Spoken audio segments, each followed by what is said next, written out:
CNN has learned President Trump is expected to speak about the deadly violence in Charlottesville again today. So far, the president has kept his comments vague. Mike Pence, the vice president who's traveling overseas, is calling out the hate groups by name. We have no tolerance for hate and violence from white supremacists, neo-Nazis, or the KKK. Why didn't the president say that? Will he say it today? And if he does, is it too late? Former Virginia Attorney General Kenneth Cuccinelli and CNN political commentator Symone Sanders are with us today. It's good to have you. So let's talk about timing and impact. Symone Sanders, if the president comes out today and says, of course I meant the KKK and neo-Nazis and white supremacists, of course I condemn them, is there satisfaction in that? Look, I think if the president comes out today and says those words, uses the term white supremacists, KKK, white nationalists, neo-Nazis, I think his problems will not completely go away, but the tide will begin to turn. Look, words matter and actions matter as well. And so then folks will be looking for the president of the United States and this administration to take additional concrete actions. We know the DOJ has already said that they are going to investigate what happened. I would propose that Steve Bannon and Gorka also need to be looked at, and the president might need to make some changes with his staff. So we need to, I guess, wait to see what the president is going to say, and I'm cautiously optimistic, Chris. Ken, what's your sense as to where this statement came from, this original many sides statement? We just heard from the AG this morning, Jeff Sessions, when he was asked whether or not there should be any equivalence drawn between the KKK and the people who were down there protesting against the KKK, and he said absolutely not. Right, and I certainly agree with the Attorney General. It sounded like when you read the whole statement by the president, the written statement was very good, and this looked like one of those kind of off-script editions that he does so often, and he's gotten himself in some trouble with it, I think. I would note, you said there are actions and words. The most important action taken so far was almost at midnight Saturday when once it had been known that the driver had crossed state lines, presumably that was an important factor. The Department of Justice announced that they were going to proceed with a civil rights investigation. This is in the Western District of Virginia. Rick Montcastle's the U.S. attorney there. He is not a political appointee. He is a 20-year professional. Worked with him when I was Attorney General of Virginia. So this is in very good hands. The actions are all good and are essentially everything the federal government can do. Turning to the words, I would expect to hear stronger language like we heard from the Vice President coming out of the President as we get here into the beginning of the business week. And I think there's every reason to expect that. I think some of the aspersions cast on people like Steve Bannon are really outrageous. I think that's people using a situation to try to paste somebody they'd like to lay a glove on. I would disagree. But the president here, disagree. The president needs to take stronger steps here as the week goes on and as these words progress. All right, Ken, Symone, what is your disagreement? I disagree because Steve Bannon has, when he was over Breitbart just a year ago, he said he was proud that Breitbart was the platform of the alt-right. The alt-right is nothing but white supremacy and khaki. Steve Bannon has been a curator of the alt-right. You played audio from Sebastian Gorka just moments ago on your show where he basically said it's not the white supremacists, look at these brown people in the Middle East. And so it's not aspersions that have been cast onto these individuals. These are words that these folks have used. White supremacist sympathizers are seemingly advising the President of the United States. And that is jarring and concerning to me. This is the people's house. The white supremacy has no place in our administration.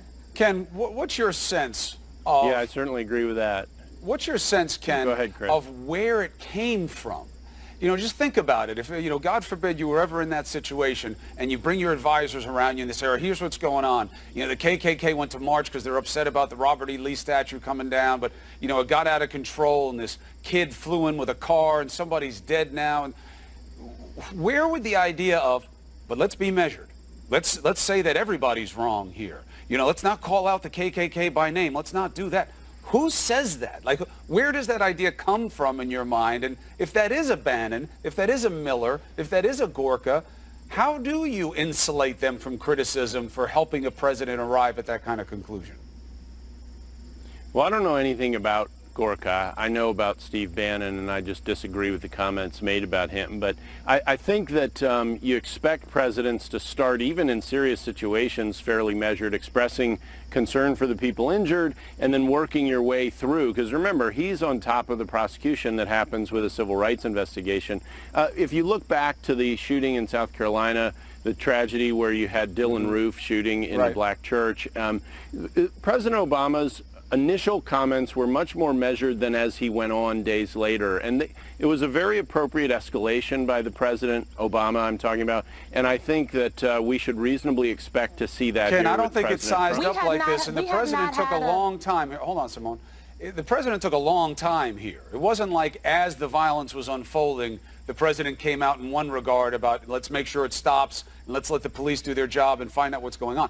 They had a long time here to figure out what it was. He knew what the conditions were on the ground when he spoke to it. He just didn't use the words. He said on many sides, Ken, and if you want to defend Bannon, I think you got to put some meat on the bones because, you know, his outlet, Breitbart, was deafening in its silence in how it covered Charlotte. You know, this is not a place that's shy about getting after things when they're controversial, but they didn't get after this. And Bannon does have a history. He did say it was the home for the alt-right, and that matters, Ken. Right, but whatever you want to assign to him, you certainly can't assign what Breitbart is doing now while he's not there. No. We're assigning what Breitbart previously did. So, you know, look, one of the problems with these hate groups like this is they assume mantles that start to pollute everything around it and everything that it touches. And understandably, for people who are part of that, that's the case. But look, they're white supremacists, there were neo-Nazis, this all turned violent, and frankly, I think they wanted it to turn violent.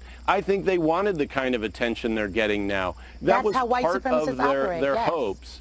And that's right, and look at how many people were there. There were about 1,000 people, if police estimates are right, that came from all over the country to participate in this, and there were far more than that protesting, objecting, etc. And I think that's more representational of America. It certainly is of Virginia. And as you notice with the arrests that were made, most of them were from out of state. Right. There's only one Virginian arrested. So, Symone, go ahead. This was attracting trash from all over the place. Let me be clear. Let me be very clear. What happened Friday, Saturday in Charlottesville was a direct result of folks being upset that a statue, a monument of the Confederacy was going to come down. When President Trump took the podium on Saturday, a woman was dead. She was murdered by white supremacists, neo-Nazis. He did not use those words, that terminology.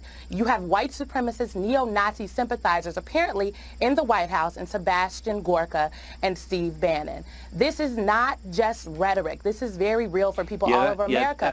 And I would suggest that's an outrageous that we have to, that is not an outrageous overstatement. If you know what, in Germany, wait, Chris, in Germany, there are no statues and monuments of Nazi soldiers. Children do not go to schools named after Nazi generals. But in the United States of America, our children walk through parks, walk down streets, and go to schools named after generals of the Confederacy, folks who, if in present day, took up arms against the government, would be considered treasonous because they felt it was their right to own people that looked like me in this country because it benefited them economically. That's what this is about. And so there is no overstatement here. These are the facts. And if we would like to, that's what the Robert E. Lee said. That's what they were marching for. For a bunch of racists and neo-Nazis to get together. That was a local blogger who got a permit.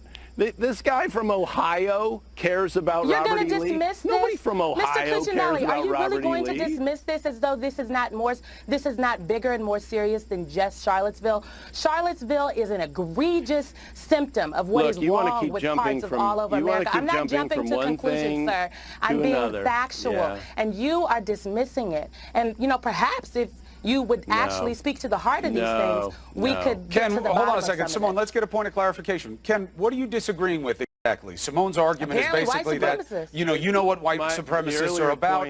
You know what Robert E. Lee evokes. That's what they used for the basis for coming together. What is your point of disagreement exactly? Right.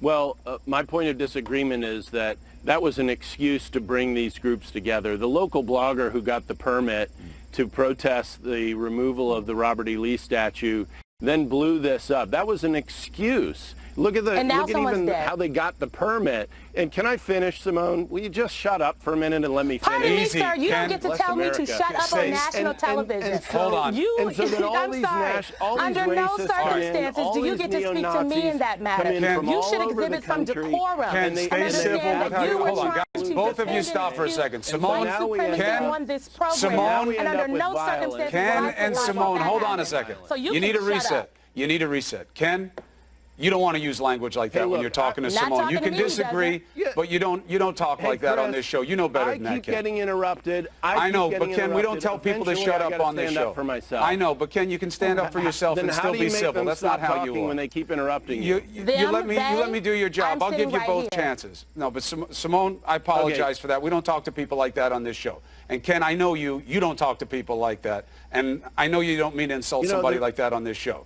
Would you like to say that for yourself? Of course not, but I can't just be walked over for over and over.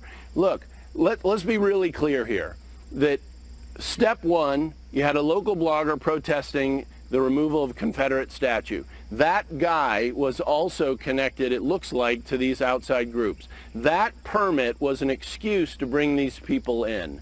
And they came in from all over the country, as the arrests show. They were arrested mostly outside. There was only one Virginian I know of arrested.